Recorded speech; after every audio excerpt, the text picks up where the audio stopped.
California Representative Eric Swalwell on a hearing on Capitol Hill where he was questioning Pam Bondi in front of millions and millions of people, begs Pam Bondi for help because he and his family were receiving death threats.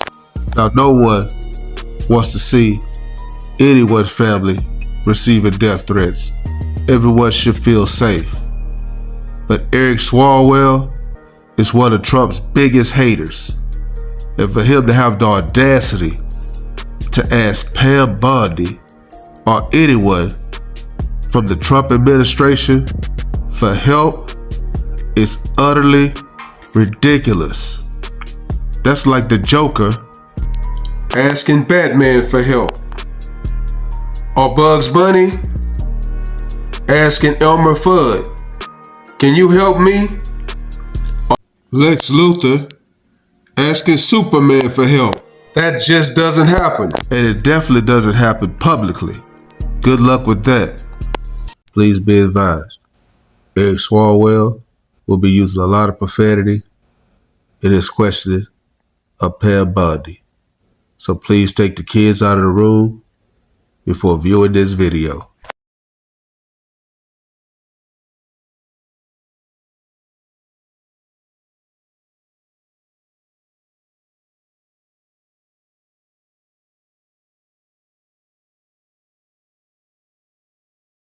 But I want to move, Madam Attorney General, to weaponization of government. And yesterday it was reported that 6 members of Congress had indictments sought against him and they were not returned by a grand jury.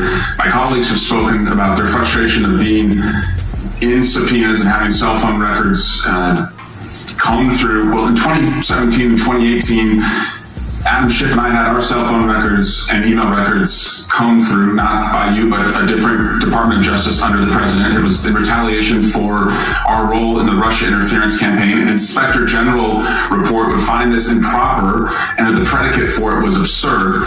In 2020, after sitting on 2 committees that were a part of the president's first impeachment, an FBI agent leaked my cooperation in a national security case where my campaign was targeted.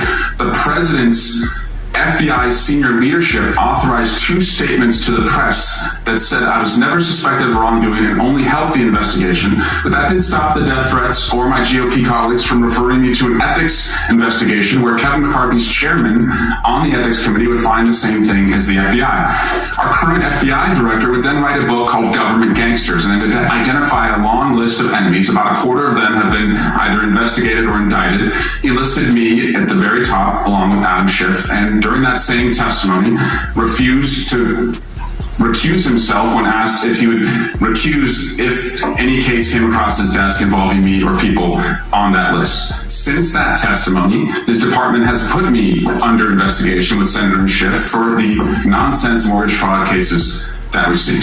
I get it. This is what the president does. I've priced it in. We have a bingo card at home that my kids have made of what will come next. I expected that the president would come after his enemies, but what I want to talk to you next is serious, and I did not expect this would happen, and I'd like your help on it. The president has inspired death threats against me and many sitting up here with me. In June 2025, an individual left 11 voicemails at my district office. On the voicemails, they said, "Get the message to him. I'm gonna hunt him down, that motherfucker, and toss his ass over the Golden Gate Bridge by my fucking self." Donald Trump's Department of Justice in the Northern District of California declined to prosecute. On May 14, 2025, on Twitter, responding to something I posted, an individual said, "No, it wasn't Eric, and now I'm going to kill you." The Department of Justice from the Southern District of Texas declined to prosecute. May through December of 2025, we received messages at my office that said, "I hope somebody shoots you and your children and your wife in the head. Pew, pew, motherfucker, pew, pew." I would stay indoors as much as possible, and my children, unfortunately, have to do that. The Department of Justice has not charged this individual and cited that he's a prolific caller and has health conditions, although what we have found in our own investigation and his voicemails is that he has said he will employ others to do this. The president can come after me. It's fine. I'm in the arena. So are these folks. But we never expected that the Department of Justice would not seek to prosecute and investigate those who are making threats against us. And that would include those on that side of the aisle. And I'm just asking for your help to protect life, because life is at risk with the environment we're in right now. Congressman, I completely agree with you. I know about several of those personally involving you. I believe one has been charged publicly, and there's something I would be happy to talk to you about off camera, but I can assure you that they are very serious.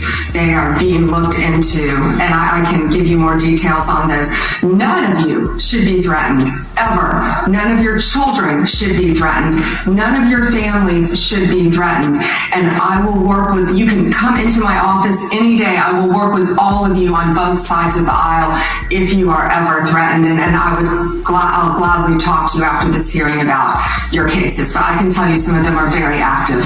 Appreciate that. And yield back. Gentleman yields back, and we're sorry for what the gentleman and his family had to go through. Raise your hand if you believe Pam Bondi is going to lift a finger to try to help Trump-hating California Representative Eric Swalwell with the problems he's having with death threats.